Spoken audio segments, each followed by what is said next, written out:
Hello everyone, welcome to the QuesterMage, Mage's Quest to talk about games. In today's video I want to talk about Final Fantasy IX's upcoming Nintendo Switch's European retail version and codes in a box in general. Please note that the content of this video is based on the information available at the time of making it. The information might change in the future. Final Fantasy IX has been available on the Nintendo Switch for a while, both digitally and physically. The physical version has been only available in Asia, but now we are getting a retail version in Europe. We have a few videos talking about other games, mostly arcade and retro, on the channel. If you'd like to watch these, then please take a look. As I mentioned so far, we have two versions of Final Fantasy IX announced for the Nintendo Switch. The version available in Asia, you can see here on the left, and the version that will be available in Europe shortly, here on the right. The version available in Asia sports a different looking box art. I think this stands out due to it being at an angle. Most importantly, this version comes with our good friend Game in a Box, usually meaning that part or all of the game will be on the cart, which you will own physically, this aspect being important to many collectors of retail games. The version that's coming to Europe here on the right sports a simpler box art, easy to read and elegant. Which box art do you prefer? Please let us know in the comments. If we take a closer look at the Final Fantasy IX European version, we will also note this addition to the bottom of the box art. Here is a closer look. The issue here is where it reads download code only. There will be no game in the box for the European version, which is upsetting for those of us which want to buy a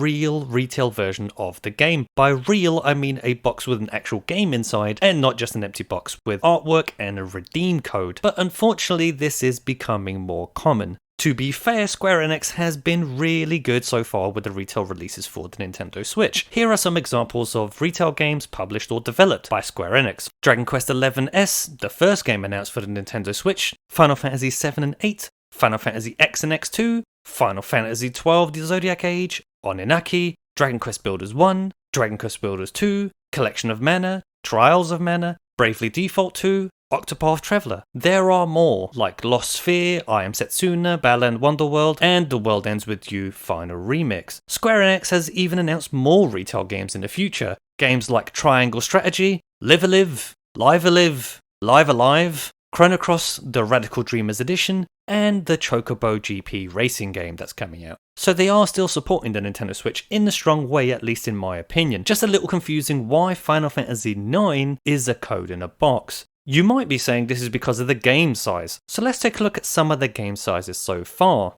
Dragon Quest XI's had 14.3GB, Bravely Default 2 12.7GB, Trials of Mana 10.9GB, Final Fantasy VII and VIII, Final Fantasy VII having 3.9GB and Final Fantasy VIII having 3.1GB, Octopath Traveler having 3.1GB. Some of the upcoming games like Triangle Strategy that has 5.9GB and Live Alive has 5.1GB. Please note that these are the game sizes shown on Nintendo eShop, so it might include updates that have come out since the games were released physically, but all of these games do have the full game on the cart. On a side note, there's a game that's even using a 32GB game cart by Square Enix in Japan, and that's Dragon Quest Heroes 1 and 2. Yes, this is using a 32GB game cart. So the gigabytes don't seem to be the issue here. For fans like me, this is a little bit of a letdown as we do not have the retail game available in our shops. Luckily, the Nintendo Switch is not region locked and we can buy the retail game from another region online, but still a letdown after waiting a few years for our retail version.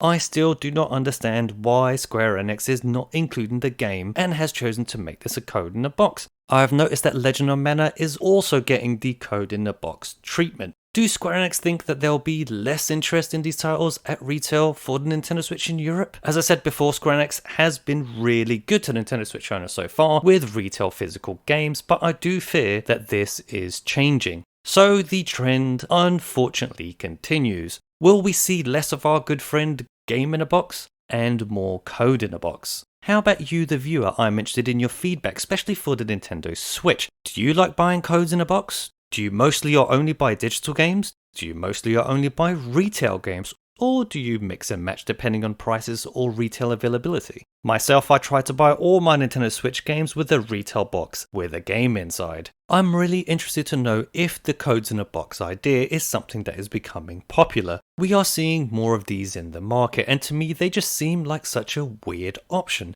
I don't see any benefit to buying a code in a box when you can just buy the game digitally. So what do you think of Final Fantasy IX's upcoming Nintendo Switch's European retail version? Do you like it? Do you dislike it? How would you change it? Please leave your impression down in the comments section. But that's going to do it for today's video. Thank you very much for watching. If you want to help the channel, please click like, subscribe, and click that notification bell for more of our content in the future. And until then, thanks again.